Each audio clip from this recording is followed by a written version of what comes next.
الحمد لله والصلاة والسلام على رسول الله. السلام علیکم و رحمت الله و برکاته. در موضوع این که سوال شده هست یک نفر میخواهد با یک نفر دیگه کار کند و مال اونو میخواهد که بخرد، اما اون نفری که پولدار هست باید مال بخرد به اون بدهد، اون بازار رفته نمیتوند. اون چخل اون بارا بخرد باید مثلا به مشتری بخرد بفروشد. اون نفر میتوند که یگام نفر دیگر را وکیل بسازد، یعنی که در همون بازار یا که نزدیک همون شهر در یگام اون نفر باشد، همون پول به هم میفرستاند، میگه که تو رفته همون بارها را بخر، به همون نفری که حاضر الان میاد مشتری به همون بسپارش، یعنی که به هم بدی. و دیگر مثلا این است که یک نفر دیگر میخواهد که مضاربه کار کند، با یک نفر دیگر مضاربه کار کند، اما اون بسیار دکانی کلان دارد، یعنی که مارکت کلان هست. اون حالت ده اگر پول اون که هست جدا کرده نمیتوند. چخل یعنی که اون پول اون نمیتوند که جدا علاهیده یگان بار بخرد، اون تنها پول اون را میتوند که استفاده کند، اما نمیفهمد که اون چخل استفاده کند. در این حالت مضاربه یک نازکیش همین است که باید اون پولی که چی بار میخری خود همون انسانی که پول کار میفرماید باید بدون چی بار خریدگی است، چون که از اون بار به سودا میرود یا نه. یکمش. دومش که هست در اون شاید یگام ضرر شود. سومش که از فایدهش چند قمیشه باید بداند که چون که از بین صاحب پول و بین این انسانی که مضارب کار پیش میبردگی اون باید چند فایده میشه، باید تقسیماتش چی باشد معلوم باشه از اینها. اون وقتی که در دکان کلان مثلا که بار میخرد از پول خودش از پول اون بگیم که آمیخته میکرد، دیگه نمیفهمد که اون پول چی خریدگی است و اون بار به سودا رفته است یا نه، و دیگر که هست او ضررش است یا فایدهش است نمیداند، و دیگر که هست در آخر سال با اون صاحب پول چی مقدار فایده بدهد پیشنهاد که نمیفهمد یگان چیزشه. در این حالت جایز نیست. اما این نفر یک راه دارد، فقط همون صاحب همون پول میگوید که بگذار که ما پولی تو را یک نوع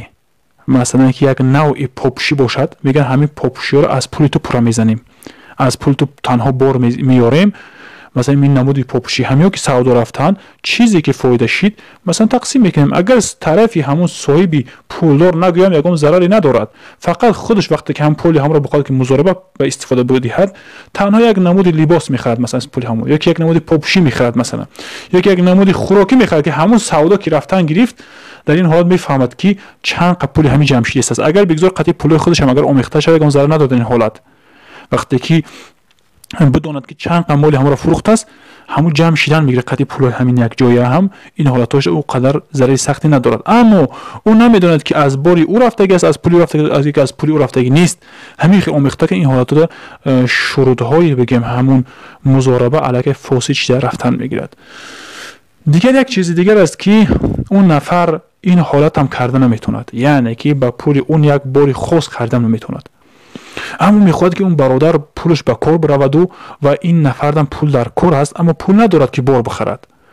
یک راه دیگر داره که تنها اون برادر میگه که من همون بار بخر، خودت مثلا که هم بار بخر یا که اون کس وکیل کنه هم بار به من بخرد و دیگر یگام چیز دیگر در بولش مانده به من بفروشد، مثلا من قبول دارم این چیزها را بگد میشه. این حالت یعنی که اون نفر یگام نفر وکیل میکنه آدم پولدار، یا اینکه خودش میرم بار میخرد آماده میکند، این نفر میاد که همین خیلی بار هست اگر بخوای بیا از من بخر. اون نفر میاد میخرد، اون آدم پولدار مثلا در $10,000 بار خریده باشد میگه که $11,000 به تو میفروشم، یا اینکه کمتر یا که زیادتر چنقی که بخواد در بولش بماند.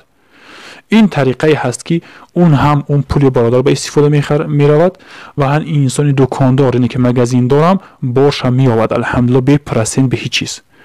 اما اون نفر بگید که من بار در کوش دیگه من راهی ندارم برای از بانک ها پرسین قدی پول بگیرد، این حرام هست و اون پولی که از اون استفاده میشد و اون چیزهایی که میشد اون اهل عائله و در خانواده‌اش همشون حرام خور میشوند و در این با کارش برکت نمیاد. یعنی که ما دو طریقه گفتیم برای برآمدن شه. یکم طریقش که آدمی که مضاربه کار کردنی باشد همون پولی که میدهد مغازین این کلان هست، شاید این دکان این خیلی کلان است، اما یک پولی همین که دادگی از $10,000 یک نمود پاپوشیده یا که یک نمود لباسه را میرسد همون